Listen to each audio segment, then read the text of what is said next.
यदि वास्तव में हम देवशास्त्र गुरु के आराधक हैं तो भव का नाश होना चाहिए। अभी विधान में क्या जल क्यों चढ़ाया था? जन्म जरा मृत्यु विनाशनाय जलम नृपामति स्वाहा। विधान क्यों किया था? सिर्फ इतनी सी शांति के लिए नहीं कि हमारे आंसू रुक जाए, हमारा रोना रुक जाए। यदि वास्तव में भाभी के प्रति सद्भावना है तो हाथ उठा करके यहाँ से एक अच्छी प्रतिज्ञा लेके जाना। सर्वप्रथम तो स्वाध्याय की कि कम से कम 10 या 20 मिनट मैं प्रतिदिन स्वाध्याय करूंगा। बोलो कौन किसको हमारी भाभी के प्रति सद्भावना है? एक हाथ उठा, 2 उठा, 10, 12, 15, 20, 25। सिर्फ स्वाध्याय की कह रहा हूँ 10 मिनट। स्वाध्याय माने स्वयं का अध्ययन कि मैं कितने पाप करता हूँ दिन भर में, कितने पुण्य किए हैं और इनका फल क्या होगा, इसका विचार करता हूँ। जिन देवशास्त्र गुरु की आराधना से हमारे भव के दुख नष्ट होना थे, उन देवशास्त्र गुरु की आराधना में हमारे राग द्वेष कैसे बढ़े? सिर्फ इसलिए बढ़े कि हमारी मम्मी अच्छी, तुम्हारी मम्मी बुरी, हमारी भाभी अच्छी और उनकी भाभी बुरी। ये क्यों आई भावना? हम तो 3 लोक त्रिलोकी नाथ। कितना गजब समोसरण है डोंगरा जी का, अद्भुत समोसरण है। ऐसे लग रहा भगवान के सामने से उठो ही मत। कैसा क्यों लग रहा है ऐसा? क्यों? क्योंकि हमें हमारे देव, हमें हमारे शास्त्र, हमें हमारी माँ जिनवाणी अच्छी लग रही है। तो क्या इसलिए अच्छी लग रही, सुंदर है बस? नहीं। देखो भगवान पार्श्वनाथ स्वामी पर उपसर्ग करने वाला कौन था? कमठ था, उनका ही भाई था ना, भाई था। तो फिर वो उपसर्ग विजयी पार्श्वनाथ स्वामी, इतने अभी पढ़े ना अपन ने, इतने आगे कर्म नहीं हो, इसका उपद्रव नहीं हो, भूत पिशाच दूर रहे। क्यों रहे दूर? अरे तुम इधर आओ। रहे क्या? भगवान पार्श्वनाथ स्वामी से दूर रहे? पत्थर बरसे, ओले बरसे, क्या नहीं हुआ?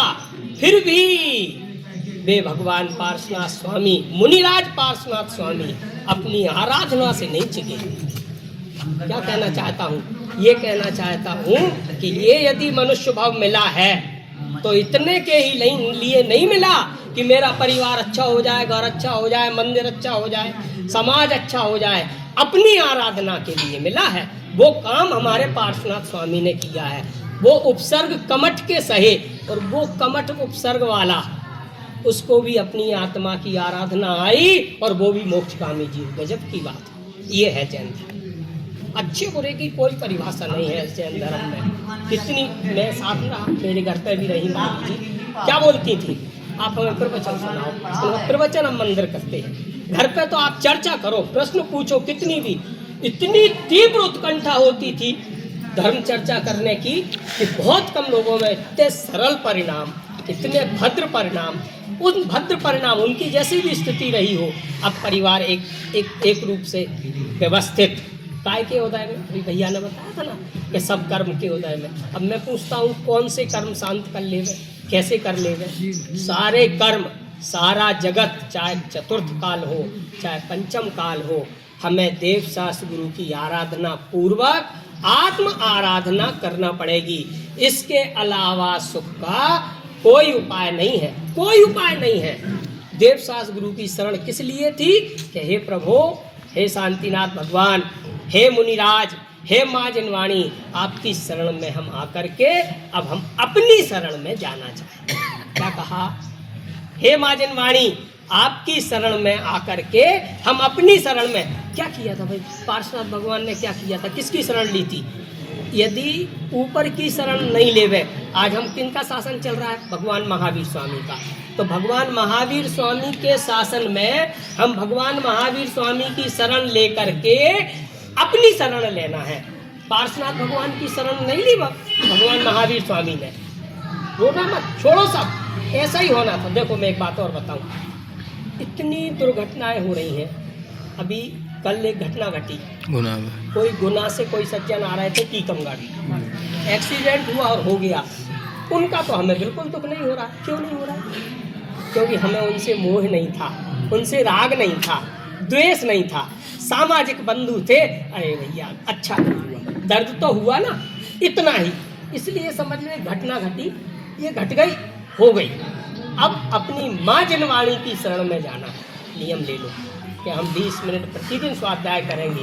माँ जिनवाणी की शरण में जाकर के जो अनादि काल के कर्म बसे हुए हैं उनको नष्ट करने का प्रयत्न करना।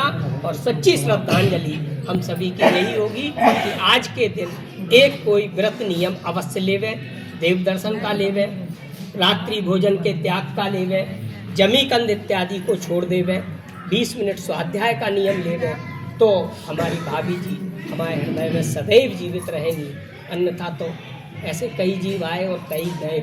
और बिल्कुल देखो आर्तरौद्र ध्यान करोगे नीच कर्म का बंध होगा। हम नहीं चाहते कि हमारा कोई साधर्मी भाई नीचे जाए। क्यों जाए?